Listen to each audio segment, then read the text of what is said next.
Good morning. I'm Mary Lou McFate. I'm a member of the Sarah DeSoto chapter, Daughters of the American Revolution, and the ChiChi Society, Children of the American Revolution. We'd like to welcome you here today to the annual State College of Florida Martin Luther King Day activities. And this children's history genealogy event this morning for children and their families is the first of its kind to be offered here. Please join us on this journey now as we take you through what the children will be seeing with us all today.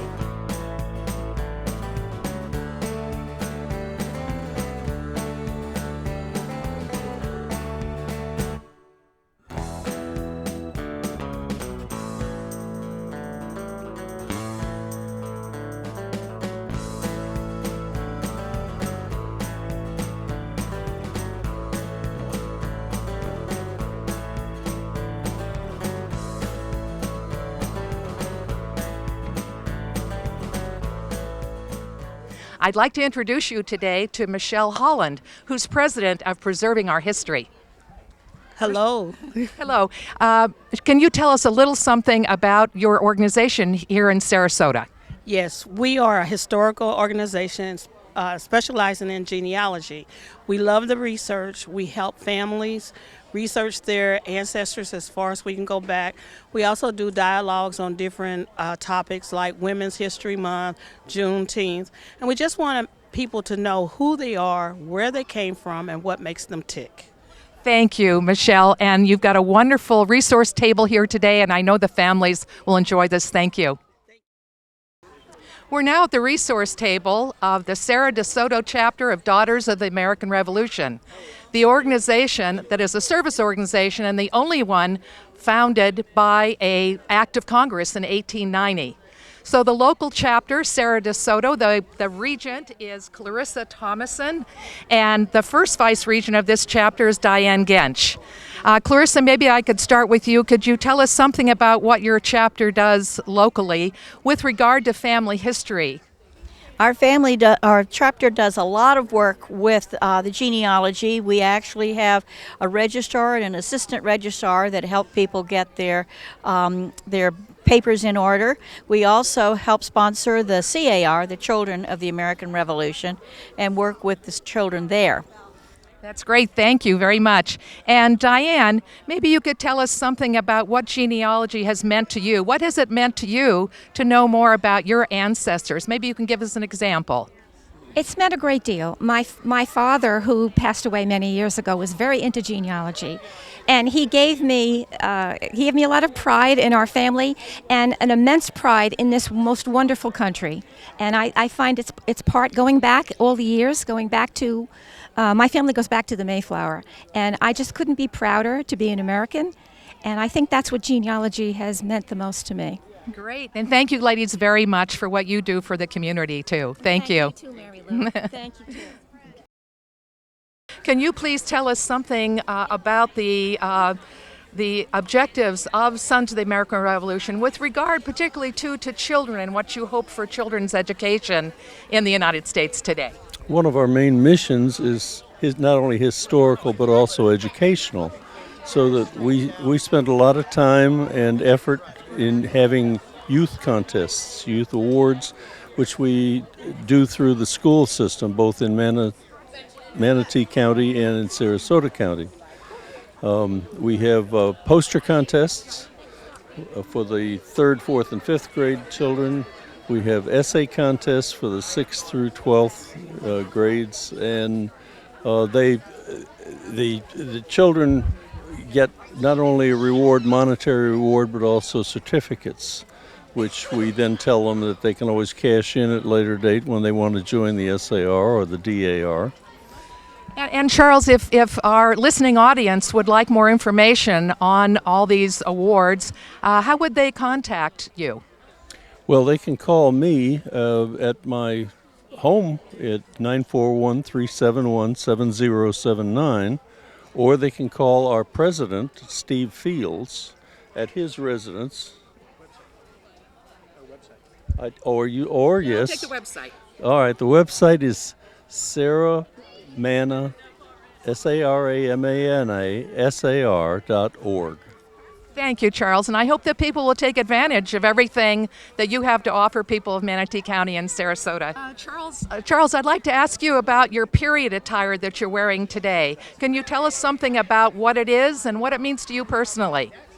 Well, this outfit would have been worn by an ancestor of mine who was a farmer, and he was also a hunter, and that's why you have a hunting shirt with the trousers. Our formal uniforms are very much more like George Washington would wear, and we use those for our chapter events and for state events. But this is really what the average soldier would have worn during the Revolution. And Charles, could you tell me more about your patriot, perhaps his name and where he was from? That was the farmer. Yeah, okay. The oldest one that I have was John Daniel Riegle, 1737 to about, 1804, 1805, somewhere in there. I also have 13 other ancestors who served in the Revolution. All of them were Pennsylvania farmers. All Pennsylvania farmers. Thank you so much, Charles, for sharing your family history with us today. I'd like to introduce you today to the president of the Saramana Society Sons of the American Revolution, Steve Fields. Steve, can you tell us something? Charles told us a lot about what you do, and is there anything else you want to add about what your chapter does? I'd like to particularly, though, I think, know about what brought you in to the love of genealogy and serving your country as a patriot belonging to Sons of the American Revolution. Well, thank you for having us today. What brought me to genealogy was a project as a Boy Scout. When I was young, there wasn't a genealogy or family history merit badge at all, and I was working on my Eagle Scout, and all of a sudden they came out with a new one, and I thought, I'll have a merit badge that nobody else has.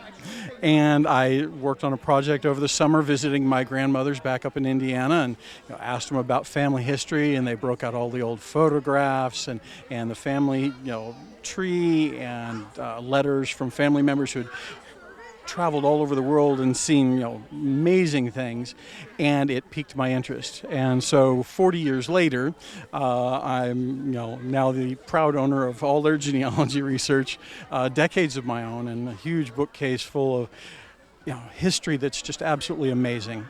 And tell us what it's like for you, what it was like for you to learn incredible things from your grandmother. My grandmother and my great-grandmother were fantastic. One of them was the very first female editor of a nationwide daily newspaper. Another one started one of the early Dear Abby columns. Another helped start Pillsbury's National Bake-Off contest, and she was the judge worldwide for decades. So finding out about the strong women in the family, the heroes and some of the villains. Every family has black sheep, but those stories are so much more important than just dates and places, and those stories, the ability to share those stories with future generations is something that I really strive to do. It's kind of a passion for me. Yeah, I think it's learning about our history through our own personal history. It's very exciting, isn't it? Steve, can you tell us something about the uniform, the period of attire that you're wearing today? Sure. Most people think of an American Revolutionary War soldier as blue coat, red panels, rifle, and a tricorn hat. But only about 15 to 20% of soldiers actually got a full uniform. The rest were homegrown soldiers. They were defending their farms, their shops, their homes. And so they would show up to a battle, they would answer an alarm in what they wore every single day. So in my case, I'm dressed as not quite a gentleman farmer, say middle class, and you see moccasins instead of stockings. Stockings were very expensive, but so longer pants, a vest, because a shirt with no cover is actually you running around in your underwear, so wouldn't have been polite. So you would see a fringed jacket, or at least a vest or an apron, depending upon your job. Tricorn hats are actually more of a style thing. They're actually a round hat that would get folded up, dependent upon the style as the decade passed. But the uniform of the war was tricorn hat, and this little rosette on the side could actually tell what unit you might be in. So the vest and the longer pants is more indicative of somebody who lived a little closer to the frontier, a little more middle class. And then the sporn. What is the sporn on your left hip? well, this is actually a wine skin or a water skin. This is a canteen, and it's made from an actual skunk. It would have been waterproof, just like this one was. And you would carry this with you along with your powder horn and your shot bag and a little haversack of all your necessaries. And you'll see a woven belt and woven garters. Those would be more indicative of somebody who lived out on the frontier who had interaction with Native Americans. They would be trading, picking up some of the same style cues. American Indians were very common residents in frontier American communities, so there's a lot of interaction, not just on the trade side, but in the way we dress. So. That's great. Thank you. And thank you so much for sharing all those stories that you'll have today from you and your grandmother and great-grandmother with all the children that have come to this event today. Thank you, Steve. Oh, it's my pleasure. Thank you very much. We're so pleased to introduce to you a new genealogical and historic society that is new to our annual Martin Luther King Day celebration. Please tell us about your organization. Okay, we're with we're with the United States Middle Passage. I actually belong to 9 lineage societies. Colonial Dames of the 17th Century, Daughters of the American Revolution, Sons and Daughters of the Pilgrims, Union Veterans of the Civil War. But the newest organization that was just established is the Sons and Daughters of the United States Middle Passage. And so, okay, you can tell us something about that. Yes, this organization actually honors our ancestors that were forced to be heroes in the United States because they were brought here against their will. So you have to prove lineage just like you have to prove lineage in DAR or any of the other organizations. The other organization we are representing today is the African American Historical and Genealogical Society. And so both of these gentlemen are in it, and this gentleman right here is our newsletter chair. I'm going to have you all tell us your names and where you're from, and if one of you can include some website address for our viewing audience, so they can follow up. Okay. My name is GIGI Best-Richardson, and I was born in Goldsboro, North Carolina, but raised in Camden, New Jersey. And do you have a website for? Yes. The website for this organization is www.sdusmp.org.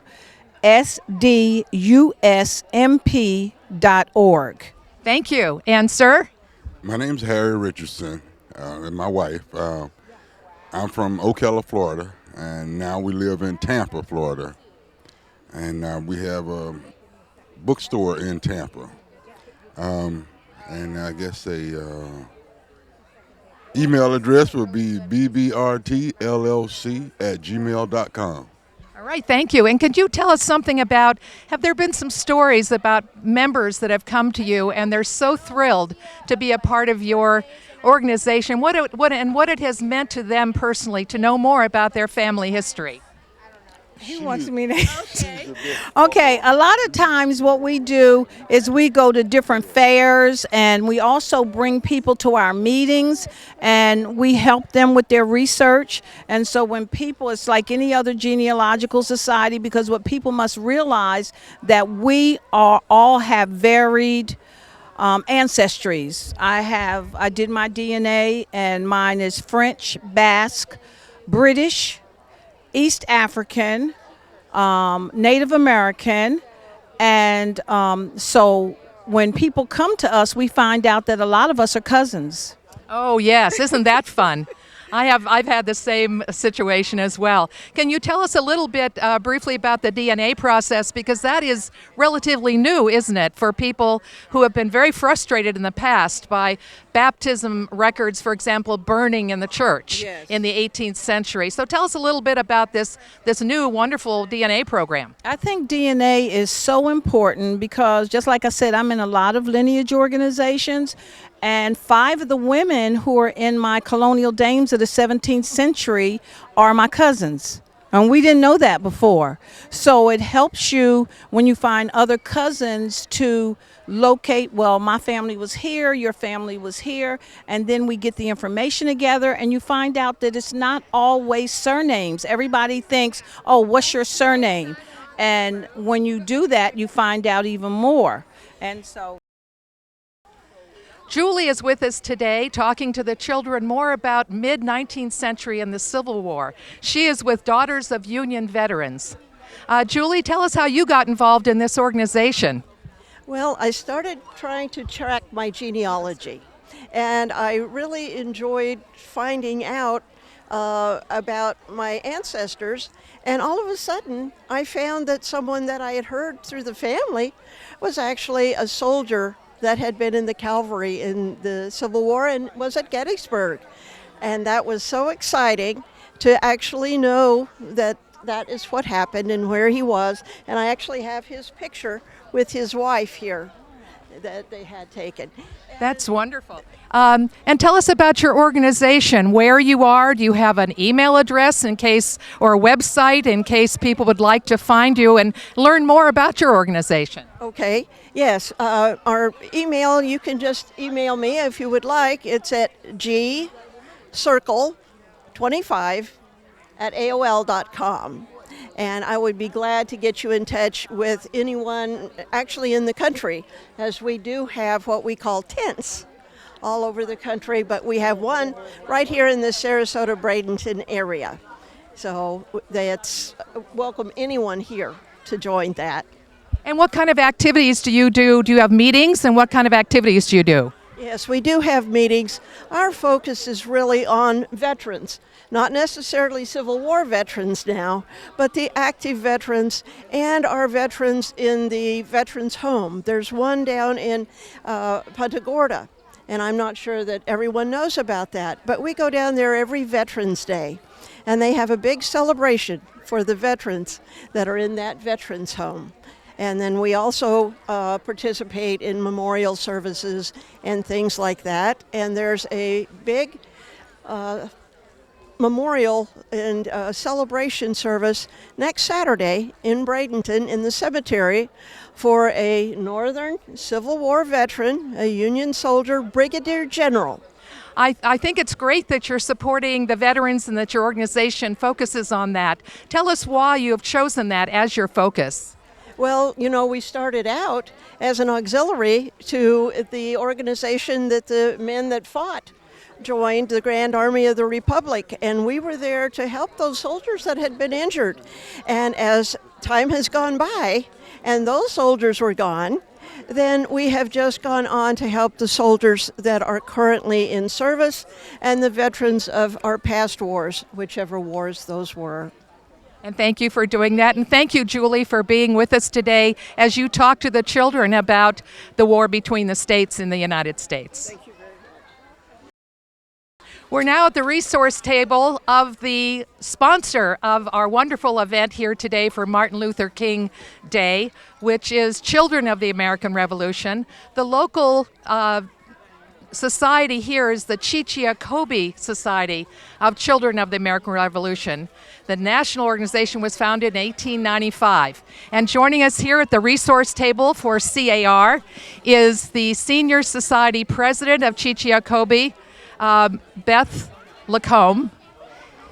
And I'll introduce you to our other guest after we talk to Beth as the Senior Society President. Good morning. How are you? Good. You can all just stare at me. We'd like to ask you about CAR, about its mission, and some examples of some of the things that the children do in CAR, in a local chapter. In a local chapter, many of the children, we have small get-togethers, we have picnics and events. We do military box packing at least once a year. This is a wonderful outreach that Adrienne has put together for us that we really appreciate. The other things that many chapters do is, besides the military and the veterans, if they're near a veterans hospital, they will visit veterans in the hospital. They also do a lot with the state society and, of course, the national society. That's great. Thank you so much. And what are some of the core values of CAR? Integrity, number one, and honesty. We have an entire CAR creed that normally the children read at every meeting that we have. Meetings are usually 4 to 5 times a year. And can you give us the website? The website for our specific chapter is SarasotaCAR.org. And there's contact information, there's pictures of other events that we've participated in. Why do you think it's important for the Children of the American Revolution group to interact with the community with regards to their genealogical resources and their mission? Well, it's very important, I think, for children to know where they've come from, where they're going to. And in many instances, such as organizations like this, and the DAR and the SAR and the SR, you have children that will move into their organizations and then perpetuate the whole concept of my children will be in these organizations because I find them so important. All right, thank you. And now we have Eleanor Lacombe, who is the president of CAR, ChiChi Akobe Society. I think what is unusual about CAR as a children's organization is the children run the meetings. So they're learning leadership. They're learning how to run a meeting, how to be a leader, both in their own chapter and their county, city where they live as well. So tell us, Ellie, something about what it's meant to you to be president of the ChiChi Akobe Society. It's meant one of the most amazing experiences of my life, mostly because I was able to fly in a B-17 bomber. And it was one of the most incredible experiences of my life because I doubt anybody of my generation is ever going to be able to do that. And what did you do? You talked to a veteran, didn't you, in that historic airplane World War II ride? How was that, talking to an actual World War II veteran? It was quite interesting. Though he wasn't very detailed in his explanations, I did enjoy the fact that he did tell us where he spent most of his time, which was in the undercarriage of the ship. Thank you, Ellie, and thank you to ChiChi Akobe Society, Children of the American Revolution, for sponsoring this wonderful event for the community today. Thank you. We have a genealogist today who has come all the way from California to be at this event. It is so wonderful to have you here, and obviously you have a passion for sharing family history with people, to come all this way for our Martin Luther King event day here in Sarasota. Tell us about why you think family history and genealogy is important for everyone. Yes. You can stare at me. Yes, sorry. Yes, I think knowing one's roots, understanding who you are, begins with knowing who came before you. Because how can we truly know our family if we don't know who our grandparents were or our great-grandparents? And so it's a wonderful opportunity for parents to share with their children all of the wonderful things that their ancestors have brought to make this country the wonderful country that it is. Because so many people have come from all over the world to this country. They have participated in every military conflict, defending this country. Many times the youth of today have no idea that their grandparent was a part of World War II, or that their great-grandparents or great-greats were participating in the Civil War. And so to learn about that, history comes alive then. It's not just words on the pages in a history book. Yeah, it's their history, isn't it? It's their history. Tell us a little bit about your history and what did you discover when you started this journey? Yes, I have had a wonderful time discovering my history. I have discovered that I have, not only did I have parents and uncles who were a part of the World War II, but it even goes back to the Civil War. And in my family, we had 9 people who served in the Union forces of the Civil War, and their names are listed on the African American Civil War Memorial in Washington, D.C. Oh, that's so exciting. What state are they from? Mississippi. Mississippi. Yes, Jefferson County, Mississippi. And please tell us your name and where you're from. And do you have an organization? If you do, you can tell us about maybe a website for your organization. Yes. My name is Deborah Fountain, and I am from Southern California. And my organization that I'm associated with is the California African American Genealogical Society. And do you have a website if our viewers would like to learn more about your organization? Yes, they can check out, find CAGS, C-A-A-G-S, on the internet. All right, thank you very much. Thank you. Thank you so much for being here and being with these children today to tell them your story. Well, thank you for spending the day with us. You're welcome. It is my greatest of pleasures today to introduce you to the leader and the person who conceived this event today, which is fabulous for the people of Sarasota and Manatee counties. Adrienne Abiodun, who is a member of the Sarah DeSoto chapter, Daughters of the American Revolution, and Children of the American Revolution, ChiChi Okobi chapter. This was her idea, this is your thing, and I know, Adrienne, since I know you, I know that you've done incredible things. Can you tell us why you are so passionate about family history, and then also why you wanted to bring this to the community, to everybody? Well, family history is important to me. Growing up, my family was small, but we had like this big kind of family persona. So that was one reason. My mother was always a storyteller. She always liked to tell me things about my grandmother or about her father or siblings.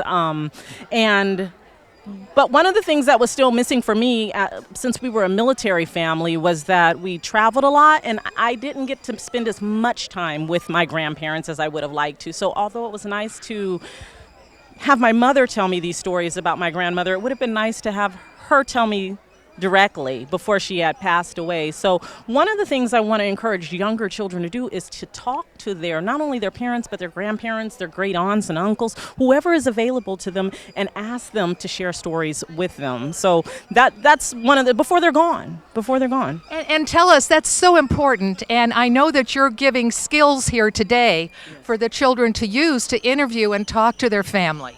That's correct. In their genealogy goodie bags, which we made available to the first 30 families with children, there's a genealogy detective kit. And inside that kit, they have pedigree charts, they have interview questions for interviewing family members, cemetery etiquette in case they go looking for gravestones. I mean, everything under the sun that can kind of help them find answers about their family heritage. And what are some of the other activities you have for them here today? There are so many activities. How did you come up with these ideas, and what are some of these ideas that are specifically for children? They're so wonderful.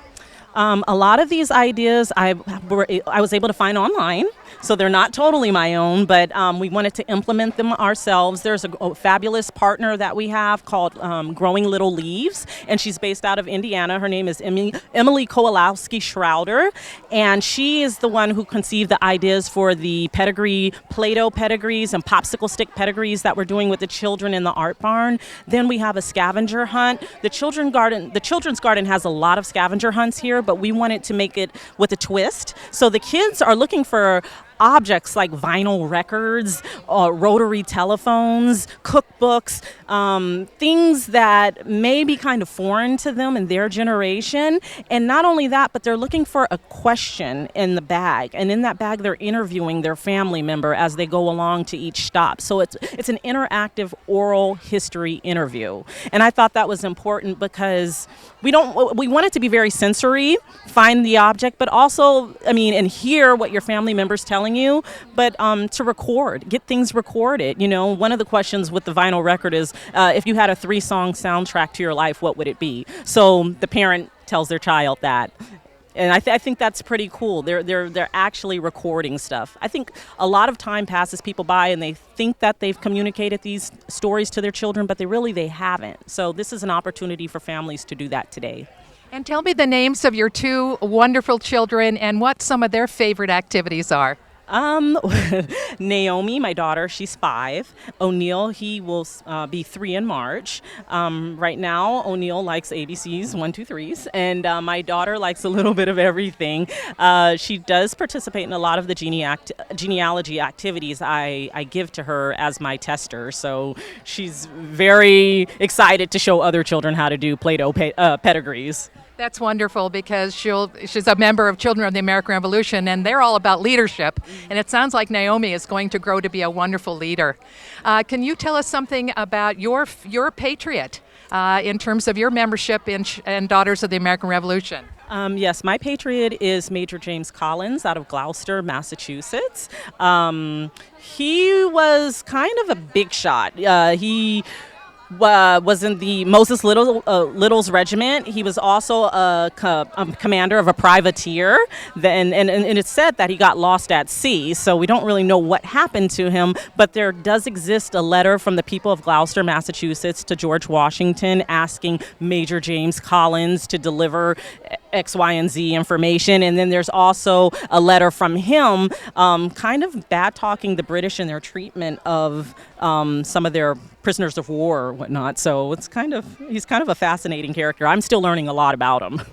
And you'll continue that journey with your children, with the Major and other ancestors, won't you? It's exciting. Oh, yes, naturally. Yes, thank you. Yes. And what would you like to see for this event next year? Well, I had a lot of ideas for this one, and I had to scale back, I tell you that. I wanted to do a projector with National Geographic footage. That is something I would like to present because they were able to send us lots of DVDs with information about their program and deep genetic ancestry. And then there's, I'm a children's book author as well of a family tree book for kids, and it's really just to get them interested in family trees, so maybe a reading of the book or some activities that I've created with the book. Can you tell us the title of the book and where they can obtain that book that you wrote? Yes, it's Isaac and the Baugh Family Tree, and the book can be obtained on Amazon.com and usually requested through most bookstores. And all right, and can you tell us something about your wonderful book that you are keeping for your children? That's a wonderful idea for others out there too. The book that I've created for my children specifically is a 5-generation family tree book. That's a book that they will use for their personal history. So as they go through school and they have their history books, they will also have their family history to supplement that and know their family's place in larger history. And it's beautiful, just aesthetically it's beautiful, so thank you so much. Thank you so much, Adrienne, not only for today, what you've done for the community, and thank you so much again. We all look forward to next year's event. Thank you. Thank you.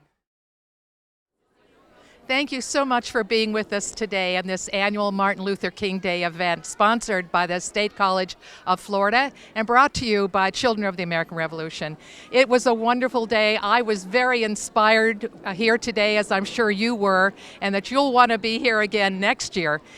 We want to thank Adrienne Abiodun, who was the signature event person for this event, and Children of the American Revolution. We want to thank Children's Garden in Sarasota off 10th Street for offering their wonderful location, and to all the sponsors who made today's event possible for all of us. Thank you again so much, and I look forward to having you with us again next year. Happy journeys into your family history.